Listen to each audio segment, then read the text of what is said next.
All right, welcome back. Quick little news of the day video here. Starting things off, I'm anticipating having to make another video later today with some more news, as we have yet to see any announcements from Team Nigma, from OG, stuff like that. And there's even some news that has already happened today that I wasn't able to fit on the board here.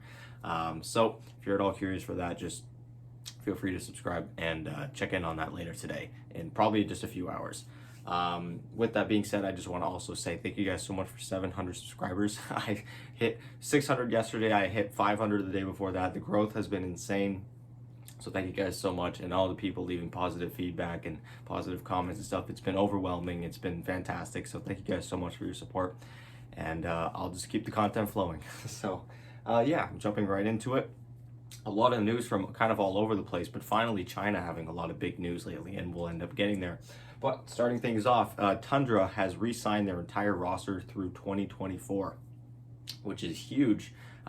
Based on the timing of 2024, of course, if this contract ends January 1st, that means it would be coinciding with the 2023-2024 season. So it's likely that this contract actually goes until the end of TI in 2024, which is huge. That's the next 3 seasons. And we don't usually see contracts like this. We, of course, have had teams that have been together for a very long time, but it's never really publicly announced or even maybe a part of the team that they have contracts that go for this long. And I can see this going one of 2 ways. Either this ages very, very well and the team is revered, and other teams start signing contracts with long contracts with players and stuff like that, trying to hold the team together, trying to hold the core together, more like traditional sports, because of course Esports and Dota in general are a very, very volatile pro scene when it comes to players and teams moving in and out. And so if this works out, this could end up being a big game changer. However, if this does not age very well, this could end up being one of the worst contracts we've seen. Of course, we've seen teams that have had really, really good runs all of a sudden fall off the face of the earth. And I'm not trying to say that's going to happen for Tundra, but 3 years is a very long time, and trying to stay at the top of your game is a very long time for 3 years. So we'll have to see how it goes for Tundra.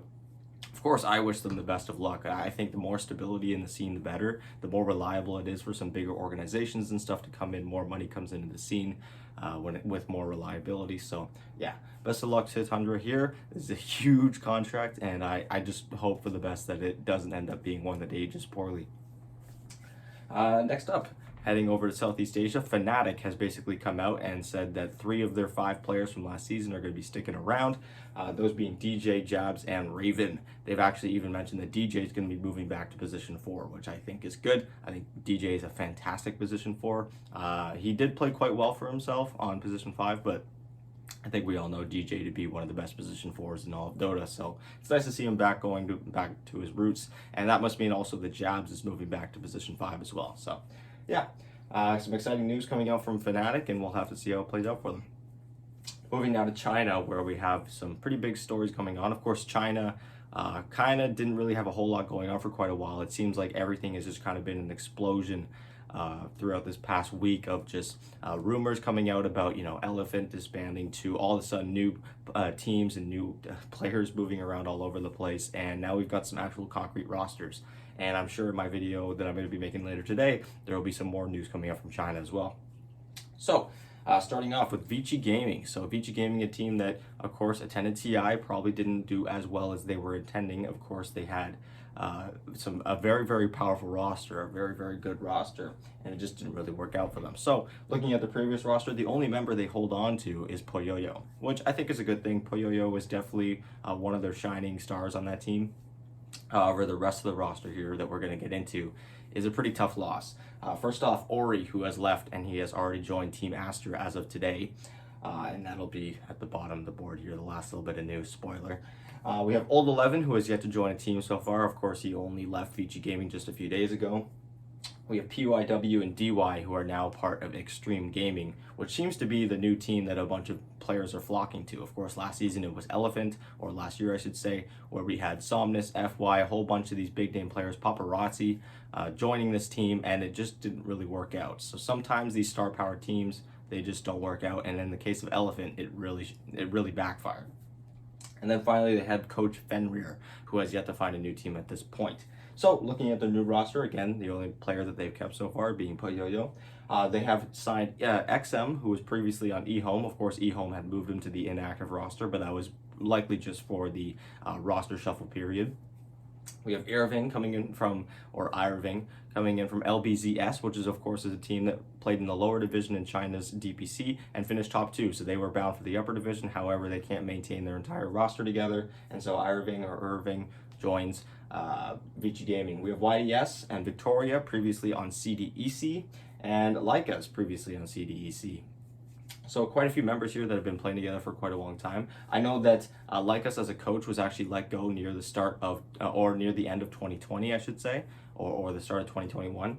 And I don't think he actually had the chance to play with Victoria at that point. So even though they are from the same team, Lycas, just from the fact that he had taken so much time off of Dota after being let go from CDEC about a year ago now, they have not actually played with each other yet. So yeah, pretty exciting roster. I gotta say, I'm just more intrigued than anything to see how they do. Of course, it's going to be tough to fill the shoes that the old Vici Gaming roster had. That was an insanely good roster. They had very consistent results. Of course, they came in through the wildcard stage both majors last year, and they made it to the main stage both times. And they are the only team to have done that. So, yeah. Best of luck to these guys. It's going to be a tough region. Luckily, they have the comfort of knowing that all of the big name players heading to Xtreme Gaming are going to be in the lower division, because that's where Xtreme Gaming finished last season. And yeah, best of luck to them. And that segues me perfectly into our next roster here, Xtreme Gaming, a team that finished 6th place in the Chinese lower division last season and just narrowly escaped getting knocked out of the DPC, which would end up being a huge payoff for them. As I think if they got knocked out of the DPC and didn't have that DPC slot secured, they wouldn't have been able to pick up so many of these big name players. And so, yeah, big payoff for them. But looking first at their old roster, who has completely departed now, this is a completely new team. We have OOQ or Double OQ.